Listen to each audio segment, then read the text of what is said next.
Guys हम चलते हैं एस्टोपिल की तरफ, जो कि हमारा चैप्टर है 8, जो कि सेक्शन 121 से 123 तक है। ठीक है, तो इसमें हम बात करते हैं एस्टोपिल की। तो एस्टोपिल जो था उसका मीनिंग देखते हैं। एस्टोपिल, ठीक है, एस्टोपिल के डिराइव्ड फ्रॉम फ्रेंच वर्ड। ठीक है, किससे ड्राइव हुआ? फ्रेंच वर्ड एस्टॉप से ड्राइव हुआ है। इसका मीन क्या होता है? इसका मीन होता है शट द माउथ। क्या होता है? Shut the mouth. ठीक है, ये डॉक्ट्राइन बेस होती है। कौन सी डॉक्ट्राइन किस केस में दी गई थी? ये दी गई थी पिकर्ड वर्सेस सीयर के केस में। किसमें? पिकर्ड वर्सेस सीयर के केस में। तो ठीक है, थर्ड देखते हैं इसका। It is based on the principle of equity. कौन सी प्रिंसिपल पर बेस है? इक्विटी। ठीक है, it is a rule of evidence. ये एविडेंस का रूल है। ठीक है, ये केवल सिविल लॉ में अप्लाई होती है, कि सिविल मामलों में ही एस्टोपिल अप्लाई होता है।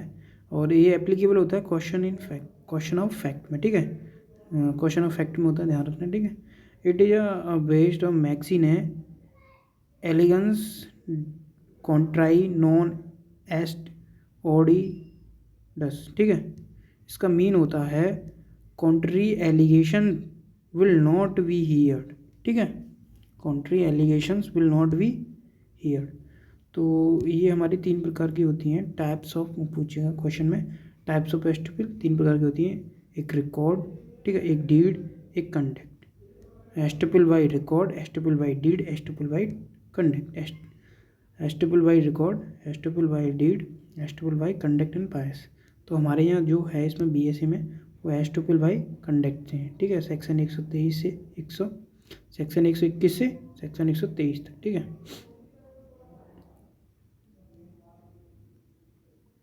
तो नेक्स्ट देखते हैं सेक्शन 121 में एस्टोपिल है when one person has why his. जब कोई पर्सन किसी डिक्लेरेशन के द्वारा, किसी एक्ट के द्वारा, ओमिस के द्वारा, ठीक है, 3 तरीके से एस्टो कोई अगर मान लो कोई घोषणा करता है या कोई कार्य करता है या लोप करता है। देखिए यहाँ देखते हैं क्या कह रहा है। इंटेंसली कॉज और परमिटेड, इंटेंसली मतलब जानबूझकर या अपनी स्वेच्छा से। Another person believe of thing, किसी दूसरे पर्सन को बिलीव कराता है। To be true act upon such, जो भी कार्य करता है वो एक तो बिलीव कराता है या कोई एक्ट करता है और उस पर बिलीव कराता है ये ट्रू है।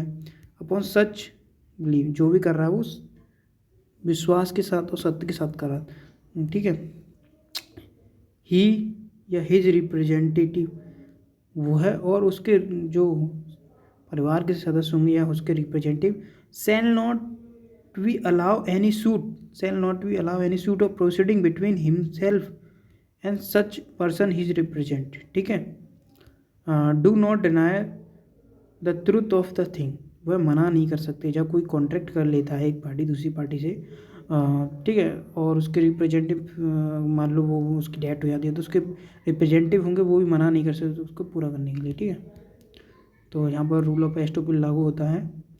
चलते हम अपने अगले सेक्शन की तरफ। तो ये देखिए सेक्शन 122 जो होता है वो इमूवेबल प्रॉपर्टी पे लागू होता है और 123 जो होता है वो मूवेबल प्रॉपर्टी पे। ठीक है, ये याद रखना है आपको। और इसमें क्या कहता है इमूवेबल में, tenant and licensee of person in possession. जो टीनेंट होते हैं, ठीक है, टीनेंट और licensee of person of possession shall not be permitted denied. क्या मना नहीं कर सकते? Such person had a title to such a possession at the time when such not licence to be given. वह बाद में मना नहीं कर सकता कि मेरे पास ऐसी अथॉरिटी नहीं है लाइसेंस देने के लिए। ठीक है, और हमारा दूसरा है मूवेबल में the acceptor of bill of exchange, मतलब विल ऑफ एक्सचेंज में, ठीक है, बेलमेंट और लाइसेंस। ठीक है, licensee shall not be permitted deny, मना नहीं कर सकती। मान लो मैं बेली हूँ और मैं किसी को कोई चीज़ दिलवा देता हूँ तो वो बेलर हो गया, मैं बेली हो गया। तो बाद में वो व्यक्ति जो बेलर है वो मना नहीं कर सकता। ठीक है, ये लाइसेंसर हो या bailee at the time when which bailment और licence committed the authority make the bailment, वो बाद में ये मना नहीं कर सकता कि मेरे पास ऐसी अथॉरिटी नहीं थी दिलाने के लिए, ठीक है। तो यहाँ पे एस्टोपिल लागू होगा, ठीक है। हमारा पार्ट होता है एस्टोपिल का 121 से 123 तक, ठीक है। धन्यवाद।